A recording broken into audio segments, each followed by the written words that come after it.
Welcome back.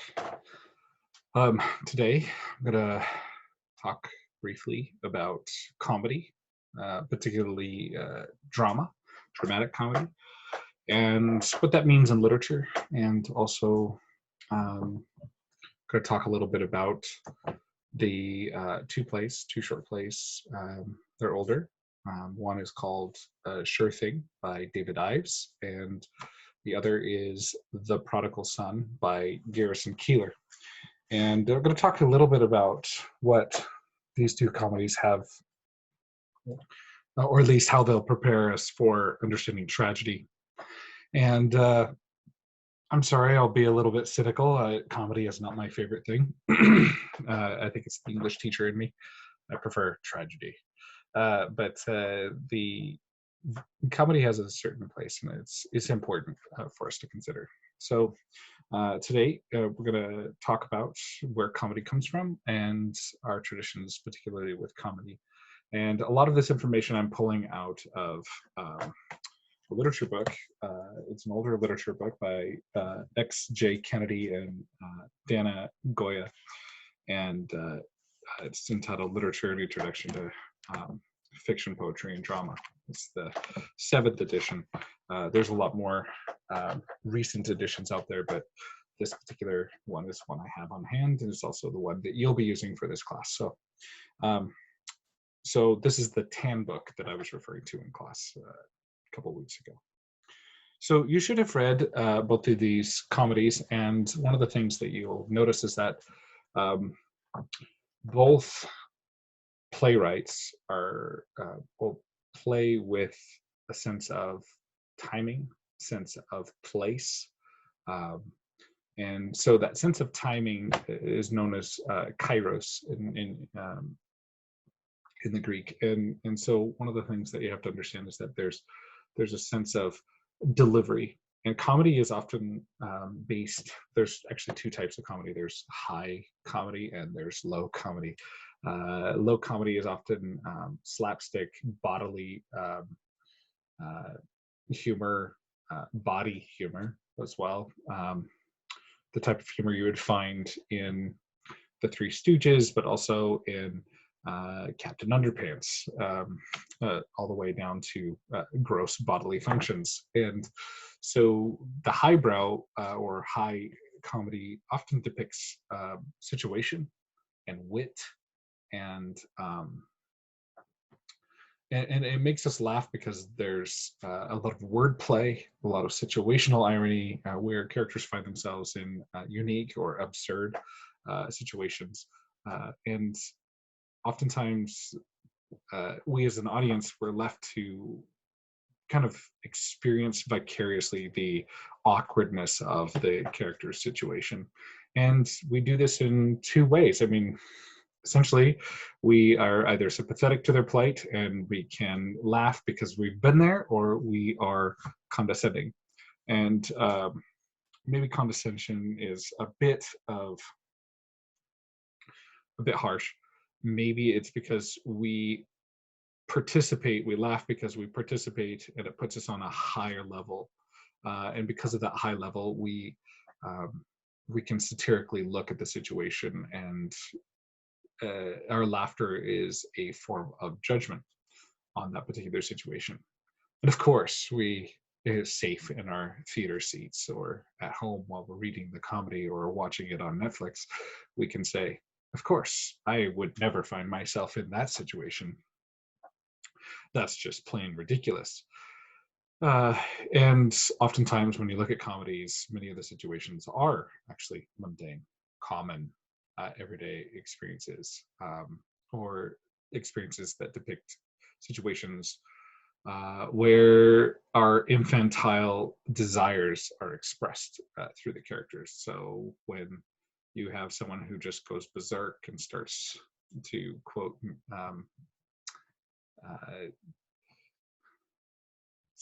Herman Melville, running through the streets, knocking off everyone's hats, you're not going to necessarily relate to that character personally, but your imagination, your imaginative self, the person who wants to have no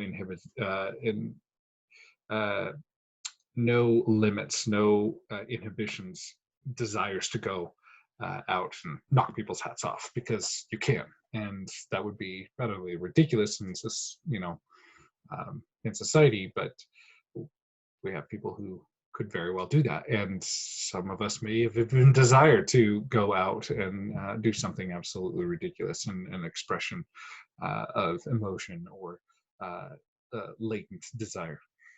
So let's talk about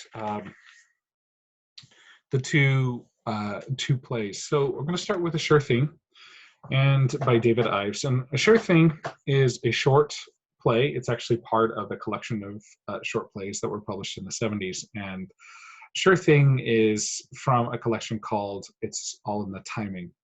And David Ives is a master of inserting the right words at the right time. And so in reading this, just not seeing it acted, many readers miss the point. They read at their own pace, they rush through it, and they don't insert what is needed in the particular pauses. In theater, there's certain kinds of or names of pauses. There's a beat, which is a short pause. There's pregnant pause, which is a really long pause, and a lot can happen within the various degrees of pauses throughout a play. There's also another element to this play. This is essentially the story of a guy and a girl hooking up, not just hooking up for the short term, but in the long term. And basically what Ives is talking about here is he's talking about how is it possible for two very different people to fall in love? And really the question is do people fall in love? And so he gives us a situation where two people actually fall in love. Everything clicks. It's a sure thing, to make a joke on the name of the play. But what happens is that it's not a sure thing. You have two commonplace people in their late 20s, and they meet in a diner in New York. And the girl's name is Betty, and the guy's name is Bill. And they have commonplace names, Betty and Bill. Both of them are short for something else. There's something to uncover, to divulge in each of these characters. And not every Betty and not every Bill are the same. One of the things that is also introduced is that there's actually a third character introduced in this play, and it's actually a bell, like a diner bell. And one of the things about the diner bell is that the bell signifies a do-over, a redo, a moment where each of the characters simultaneously make a correction. And when the bell rings, it rings at a moment where the characters need to rearrange some part of themselves, some internal part of themselves, in order for the relationship, which is greater than themselves, to work out. Now, this is a comedy, so there's some elements of this that are just absolutely ridiculous, and then there are moments of this that actually function as a great metaphor for how a long-term relationship, like a marriage, should work. And so I'm just going to read just a few sections from this play. I'm just going to read the first page. Okay, so I'm just going to read it to you to save time, and then we'll go ahead and look at this carefully. So Bill walks in and he says, "Excuse me, is this chair taken?" "Excuse me?" Betty says. "Is this taken?" "Yes, it is." "Oh, sorry." "Sure thing." And at that moment, everything, that first interaction is completely taken away. And then they move on. "Excuse me, is this chair taken?" Bill says again. "Excuse me, is this taken?" "No, but I'm expecting somebody in a minute." "Oh, thanks anyway." "Sure thing." Now, one of the things you need to understand about this is that it takes a long time for Bill just to sit down. Like, the situations have to be right. The universe has to organize itself.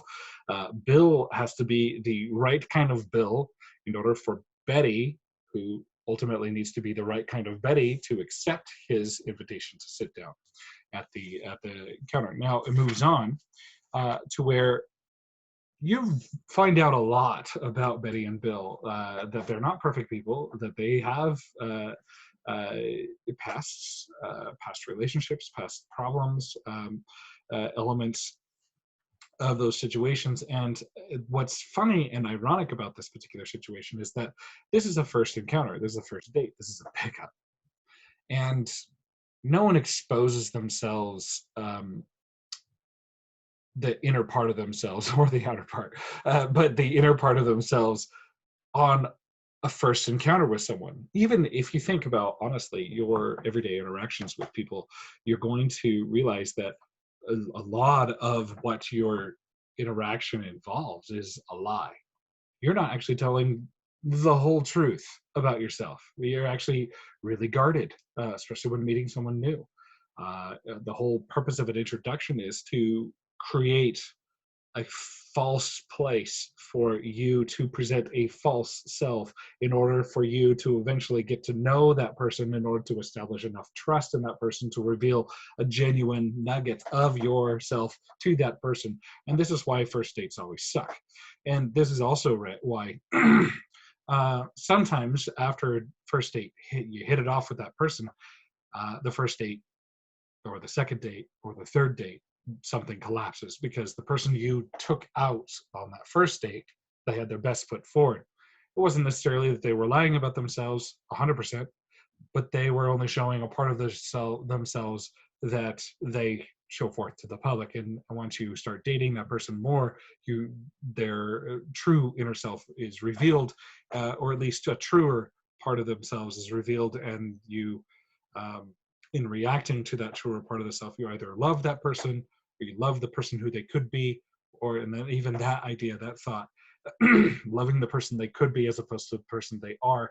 Um, in the moment, you're actually creating a hypothetical person as opposed to understanding the person in front of you. This is what happens in relationships, and that's why they take work, is that you're constantly trying to learn the person in front of you. Well, Betty and Bill keep going at it. The conversation becomes more in depth. The bell keeps intruding. I'm going to go to page 1234 here, and I'm going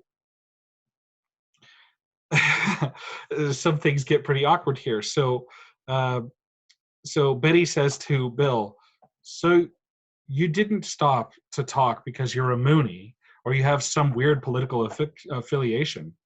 Bill says, "Nope, straight down the ticket Republican. Straight down the ticket Democrat. Can I tell you something about politics? I'd like to think of myself as a citizen of the universe. I'm unaffiliated." "That's a relief. So am I. I vote my beliefs," Bill says. "Labels are not important." Bill says, "Labels are not important." Exactly. Take me, for example. I mean, what does it matter if I had a 2-point at, 3-point at, 4-point at college? Or I did come from Pittsburgh, Cleveland, Westchester County. "Sure," Betty says. "I believe that a man is what he is. A person is what he is. A person is what they are." Betty says, "I think so too. So what if I admired Trotsky? So what if I once had a total body liposuction? So what if I don't have a penis? So what if I spent a year in the Peace Corps? I was acting on my convictions." Betty says, "Sure. You just can't hang a sign on a person." Betty says, "Absolutely. I bet you're a Scorpio." Now, one of the things you have to understand about this scene is that they're talking about the very thing I was talking about earlier, is that when we meet someone, we hang labels on them. We can't help but do this. We classify them, we put label on a person, and then all of a sudden, when they reveal their true nature, we're automatically going to judge them. Well, of course, David Ives is playing with this, and he's saying, no one comes with a 4.0 at whatever university and whatever county. Westchester County, I think, is the one that he said there. No one comes as a perfect person into a relationship. I think Friedrich Nietzsche once said that if you if someone loves you, that should immediately enchant them. In your view, that's badly paraphrased, but basically, you wouldn't fall in love with them. And I think Groucho Marx also said that if um, I never attended a club that would take me as a member. So one of the things that you have to understand is that um, you you can't um, when you're meeting someone, when you're in a relationship with someone, or when you are not just necessarily dating but actually interacting with someone on a professional level or as a friendship, you have to simultaneously accept the fact that you're going to judge them and also withhold that judgment and say, hey, that's just the first judgment. That's not, and you have to do this consciously. You have to think about it, because if you just let your unconscious mind, it's going to classify that person. You're going to make a judgment. You're going to assume, and that's where the deadly zone is in this. And so that's kind of where the bell comes in and says, okay, I'm going to automatically manipulate this universe so that these two people who met randomly in a diner are immediately compatible for each other without any effort on their part. And that's the absurd nature of the play. And then ultimately, you end up with a point where the bell actually stops, and it actually is ringing a ton here, just clicking off all of those possible Bettys and Bills that don't exist, especially that Betty that immediately, if they're talking about labels, says, "I bet you're a Scorpio," and that label, of course, sets off the fact that he's being judged by her, and then all of a sudden she judges him again, and that's her fault, not necessarily his. Because if the sign of the zodiac that you're based under, the element of your stars, you couldn't help when you were born, so that's not really even a valid classification model. So basically, one thing that happens that's really quite cool, and it's all in the timing, is that the only time in the actual conversation when they talk at the same time happens after the last bell, after last iteration of the universal correction to make both Betty and Bill compatible for each other. And they say, Bill says, I was headed to the, and Betty simultaneously says, I was thinking about, and they have this moment where they're both speaking freely. They're both speaking what they truly want. And this is a manifestation of their true selves. Now, of course, David Ives goes on and makes this cliche at the end. But this is the genuine moment. This is the moment where they're both talking, they're both engaged in the conversation, they both want to be a part of it. And so, as Bill says, I was headed to the, and Betty says, I was thinking about, and Bill says, I'm sorry. I believe this is the only time anyone apologizes, and this is just simply a matter of cultural acceptance. This is a manner of being.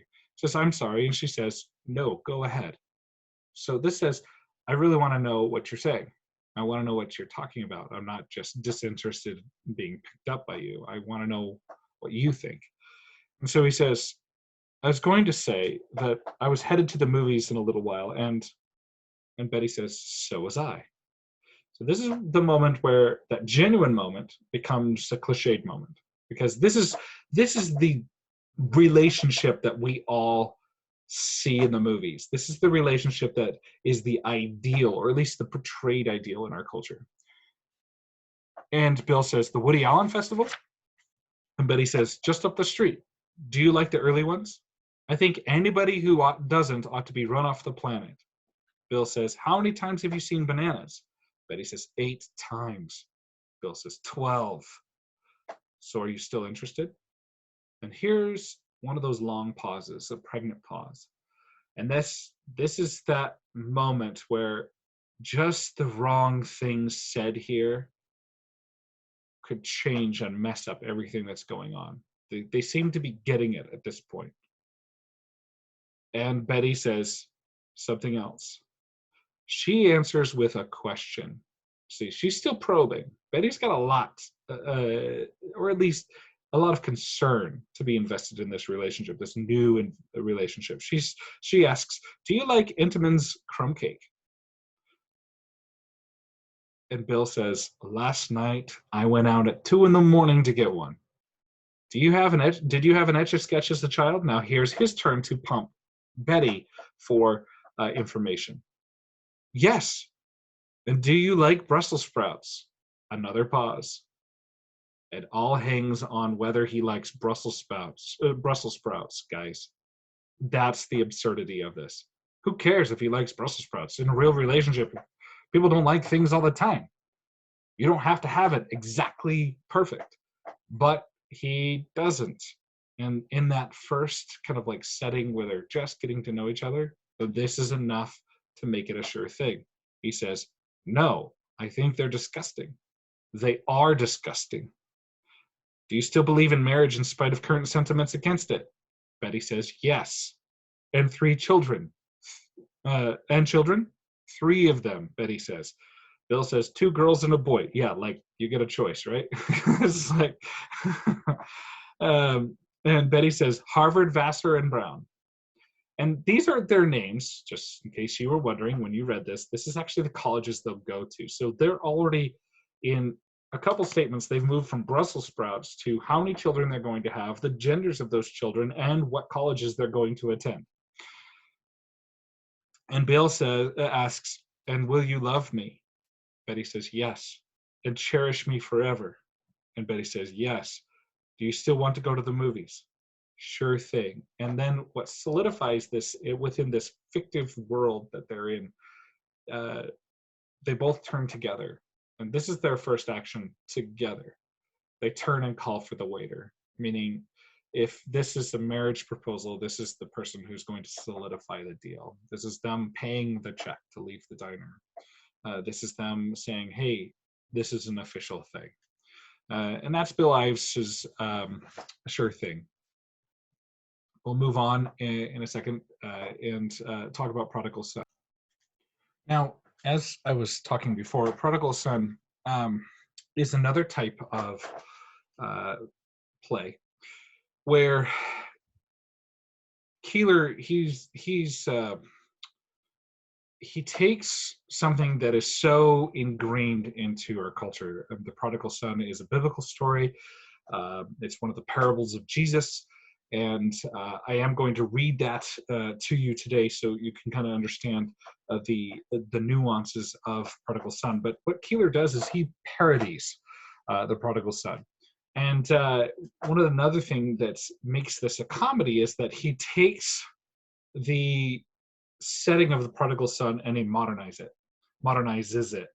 And so it becomes less of a parable. We always have the fact that the parable is running off in the background of our minds as we're viewing this.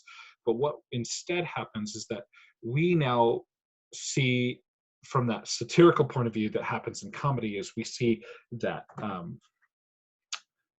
instead of learning about like the kingdom of heaven or forgiveness and all the kind of like biblical lessons that are coming from the Prodigal Son, we actually instead see a satirical viewpoint of modern parenting and modern family structure and how our current culture has gone horribly awry, or at least it addresses certain elements of our modern culture that the biblical story cannot. And so it is the biblical story, and yet there are certain elements to it that twist the fabric or the nature of the original parable. So in order to do that, we're going to look at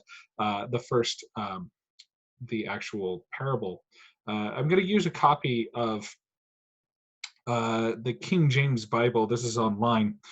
This is the 1611. So if you're having a hard time reading it, just keep in mind that they use the original spelling, or at least their spelling wasn't as solidified back then. And so the language is a lot more fluid. I'm going to use this because it's not necessarily just it's an indiscriminate form. It's classic literature. And so I'm just going to read the parable to you. Just so you know, it's hard to follow along, so just kind of try to listen as I read this. So, and he said, this is Jesus, a certain man had 2 sons, and the younger of them said to his father, Father, give me the portion of goods that falleth to me. And he divided unto them his living. And not many days after, the younger son gathered all together and took his journey into a far country, and there wasted his substance with riotous living. And when he had spent all, there arose a mighty famine in that land, and he began to be in want. And he went and joined himself to a citizen of that country, and he sent him into his fields to feed swine. And he would fain have filled his belly with the husks that the swine did eat, and no man gave unto him. And when he came to himself, he said, how many hired servants of my father's have bread enough and to spare, and I perisheth with hunger?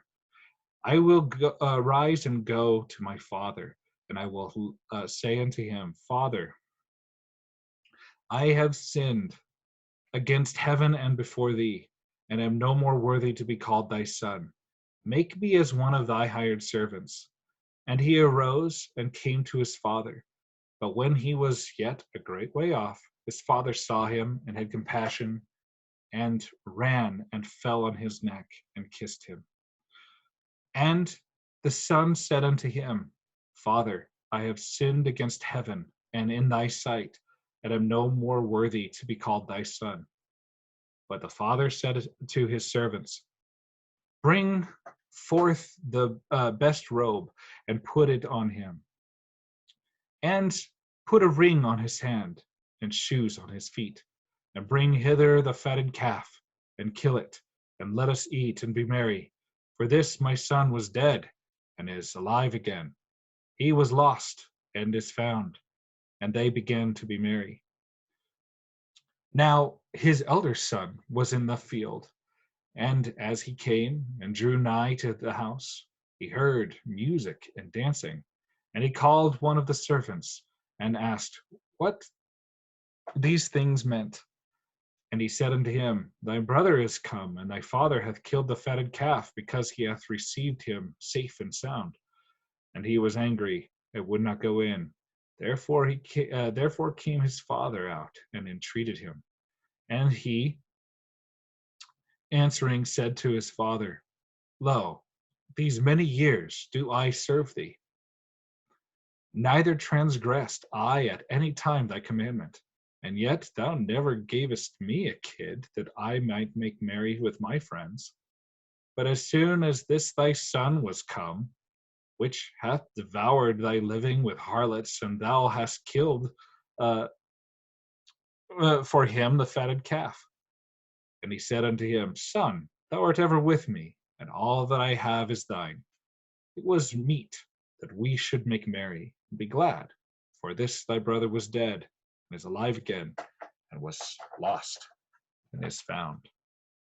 Okay, so the prodigal son, classic literature, is the story of two sons. So we have a father and two sons, and obviously the premise of the story is that they're opposites, right? So you have a good son and you have a prodigal son. The prodigal son is the one who goes out and spends all he has on substanceless things of no worth, things of fleeting pleasure.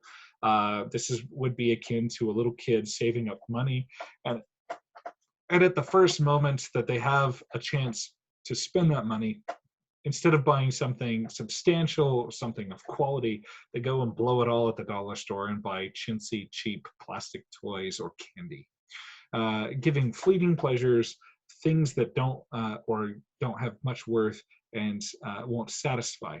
Now, the key here, and the lessons that are depicted in the Bible, and there are many, and that's one of the powers of a parable, is that it has multiple meanings, but is that there is a substancelessness associated with the second son, that he has no true character, that he's wasted away his true substance and hasn't developed himself much. The warning here is that we're all the elder brother and we're all the younger brother. We're both brothers, every single one of us. Now, with the moralizing there, we're going to move on to Keeler and his take on the prodigal son. One of the things we have to understand about it is that it's a radio show. this is the play that this is the style of the play that he sets up, and so it has a narrator, and the narrator is mostly going to take up the words of the King James Bible, the same parable I just shared with you. And so the narrator starts with a happy day, a sunny street. You're young and in love, and life is good, and you're on your way to lunch when suddenly a cold shadow falls, and you feel a cold, slimy hand touch your face. And it's your own hand. That's evil. Where does evil come from? Whose fault is it? The American Council of Remorse, a non-profit organization working for greater contrition on the part of people who do terrible things, brings you the prodigal son. So, of course, all of this narrative is a device that sets up the situation. Of course, there's a radio show. There's the Foley artist doing the laughter at the same time. There's this narrator setting the situation, asking the generative question of where does evil come from? Which that is a genuine question, not one that this play answers. It's one that posits there's a greater question out there, and we're going to show you something completely different. And that's kind of like the humor of the comedy, is that we don't have time for something as serious or grave as where does evil come from, or what's the source of evil. We're going to jump straight to something completely different. And so it runs right into Dad. And so we have the drama, and Dad is of course, the father character. And then you have Dwight, who is the elder brother, and you have Wally. And Wally is the prodigal. So I'm just going to read these real quick, to read this first section here, and then we're going to start seeing all of the little insertions that Keeler puts in to make this humorous. Now, what he does is he actually puts in not just one parable, he puts all of them in. He uses them all.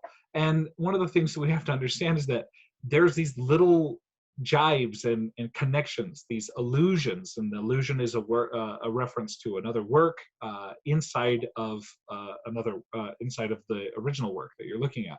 And so these allusions will refer to other episodic moments in the Bible, particularly Jesus' parables. And so what we get is, in the nutshell of the prodigal son, we get the parable of the 10 virgins, and the parable of the sower, and the good Samaritan, and all these other famous parables, all thrown into this play. And they just kind of make their appearances as if they were characters in this small little play within the prodigal son. So I'm just going to read the part of Dad and Dwight and Wally. I'm just going to read this first page here. Dad comes in, he says, I run a feedlot operation here in Judea, fattening feeder calves for the Jerusalem market, in partnership with my two sons, my prodigal son, Wally, and my older son, Dwight. One morning, about 2 years ago, I came down to breakfast and no Wally. Morning, Dwight. So Dad establishes the scenario, and unlike Jesus's parable, this is something that has already happened in the past. And we hear, right at the beginning, that Dad has created a partnership with Wally again. And that's not something that's actually indicated in the original parable. He's brought into the family, but not necessarily in charge of the business, where Dwight is, of course, a partner. He has everything that the father has. The thing you need to understand is that Dad is not the father in the parable of the prodigal son. Dad is a parody of that father figure. And so he represents the modern parent. So Dwight sits at the table reading a newspaper, and he says, morning. Dad asks, did you see your brother this morning? Dwight says, in bed. Dad says, I promised Harry Shepherd I'd be over to his place by 7:30. He's got a lost sheep out on the mountain, wild and steep. Dwight says here that fatted calves are down 1 3/4 shekels on the Damascus market. Dad, makes me wonder if maybe lean calves wouldn't have a higher profit margin, and then we could spend some more time in the vineyard. Dad, are you listening to me? Dad says, I'm worried about your brother. Dwight says, we can't afford to stand still, Dad. Look at the stewards. They're buying up land left and right. You got to move ahead or you lose ground. Wally thickly says, morning, Dad. Morning, Dwight. He sits down, groans, puts his head in his hands. Dad says, "You look a little peaked, son." Wally says, "I don't know. It's some kind of morning sickness, Dad. I feel real good at night, and when I wake up, I hurt all over." Dwight says, "I noticed a couple of empty wineskins behind the fig tree this morning." Wally says, "I dropped them, and they spilled. Honest." Were you, where were you taking them? Dad asks. "I was putting them outside. Wine's got to breathe, you know, and so do I, Dad. I got a real breathing problem here. I was worried about my health, Dad. I'm worried about my health, Dad. I read an article in the other day in the Assyrian Digest that says bad feelings may be environmental. I don't know. Maybe I need to get away for a while, Dad. Get my head straight. Work out some things." Dad says, "Well, if that's how you feel, I guess I." Wally interrupts him and says, "I was thinking I'd sort of take my share of the farm and head out to a far country for a while until I get back on my feet, headwise, and then come back and a brand new guy." Dwight says, "Dad, could we discuss this?" And then, of course, the narrator takes over and says that he's going to go. And we, of course, have this wonderful adventure where Wally, of course, is the prodigal, spends all the money relatively quickly, involves himself with a bunch of foolish virgins, uh, ends up with some publicans, and some bimbo named, forget her name, uh,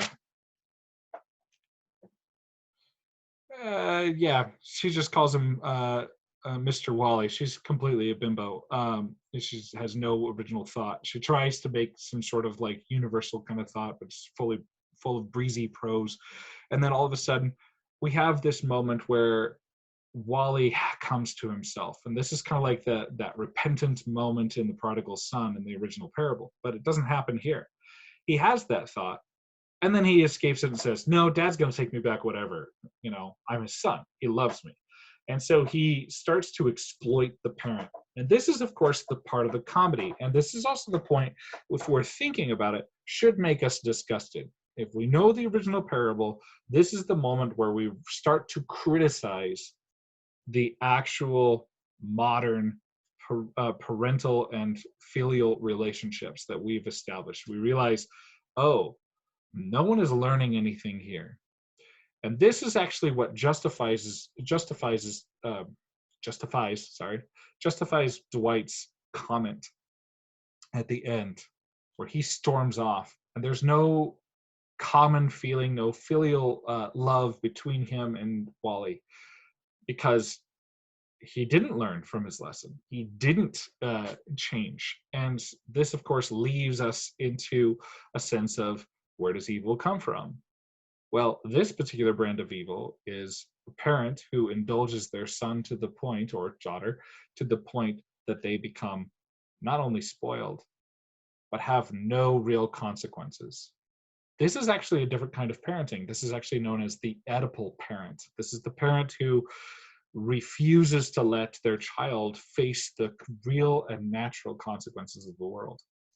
They pull them out of the problem, and that does not develop their character. And so what happens is that their child eternally remains dependent upon them. They never become their own person.